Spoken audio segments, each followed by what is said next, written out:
Huelskamp, you're recognized for 5 minutes. Thank you, Mr. Chairman. I'd like to go back to some of the testimony we heard on the prior panel, and the first question would be for Dr. Tuxmit.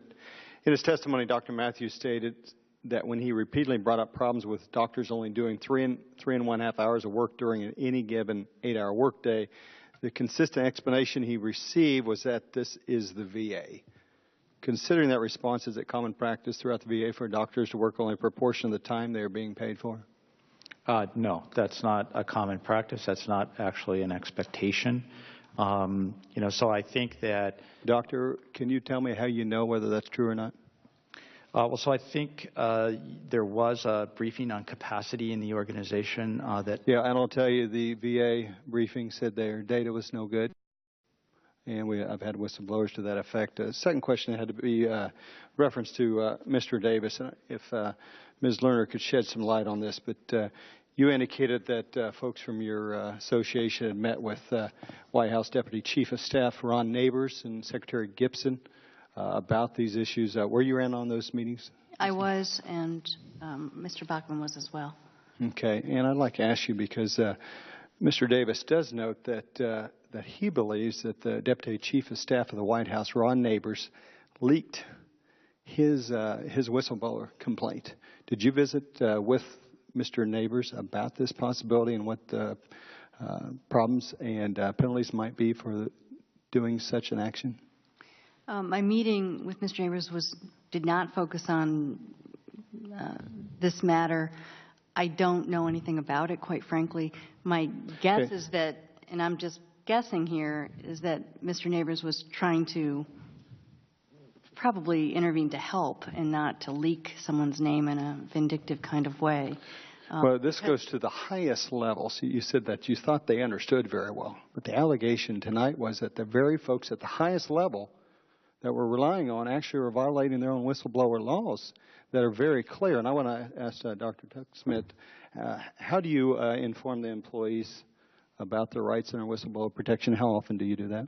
So we have training that employees take in our electronic education system. So there's online training that is available to all employees and supervisory training as well. Is it mandatory? Yes, it is mandatory. How often do they take this training? I believe it's annually. And you will certify everyone takes this training? We do track it in the TMS system tracks. Well, your data is sometimes questionable. If you could provide evidence of that as well. Following up on a few more things, Dr. Tuxmit, in fiscal 2013, Donna Biter, the director of the VA Greater LA Healthcare System, received an $8,985 bonus. Based on the testimony from Dr. Head tonight, including the continued retaliation and discrimination, will there be any effort to pull back or rescind her bonus? I can't comment. I don't know. Let me ask you about another one then. Similarly, in the VISN 18, the director of that VISN, which includes Phoenix VA Healthcare System, the director, Susan Bowers, received an $8,985 bonus in fiscal year 2013 as well. Based on what we heard tonight about retaliation, discrimination, will there be any efforts to rescind that bonus? So typically, performance awards are tied to a performance evaluation. That a performance evaluation was done based upon the knowledge at the time that was completed. And we don't really believe that we have the authority to go back once those are done and change prior performance evaluations.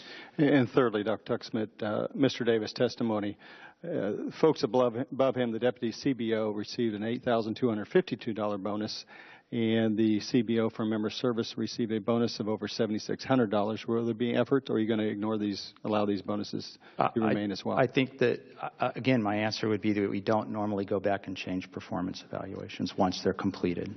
I want to zero in on the 1,241 patient records that were falsified. How many records do you have to falsify in order to be fired as an employee? I would hope you don't have to falsify any. 1,241 apparently was not enough. One would be unacceptable. 1,241? I can't comment on the specifics of that case. I know you're not commenting on a specific case, but you said it's one, but we've verified the lady next to you has verified 1,241 times, and they're still working, serving veterans when they falsify data in clear violation of the law and harming potentially veterans. And your response is, well, they still get to keep their job. I'd be happy to arrange a time to come and share the details of that with you. I would be happy to hear that.